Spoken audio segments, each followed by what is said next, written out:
माननीय वेणुगोपालजी, सर्व उपस्थित असलेले मुख्यमंत्री महोदय, सर्व पदाधिकारी, वर्किंग कमिटीचे सर्व सदस्य, देशातून आलेले आणि राज्यातून आलेले सर्व नेते मंडळी आणि आपल्या सर्वांचे मी आभार मानतो आहे।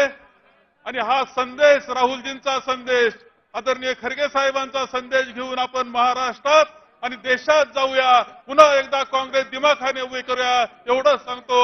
जय हिंद, जय महाराष्ट्र।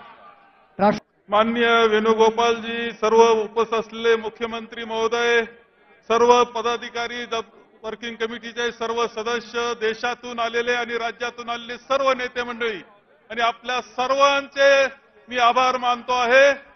आणि हा संदेश राहुलजींचा संदेश, आदरणीय खरगे साहेबांचा संदेश घेऊन आपण महाराष्ट्रात आणि देशात जाऊया, पुन्हा एकदा काँग्रेस दिमाखाने उभे करूया, एवढं सांगतो।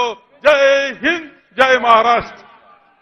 మరిన్ని వీడియోస్ కోసం ఛానల్ ని సబ్స్క్రైబ్ చేయండి, లేటెస్ట్ అప్డేట్స్ కోసం వాట్సాప్ ఛానల్ ని ఫాలో చేయండి అండ్ లింక్ డిస్క్రిప్షన్ లో ఉంది।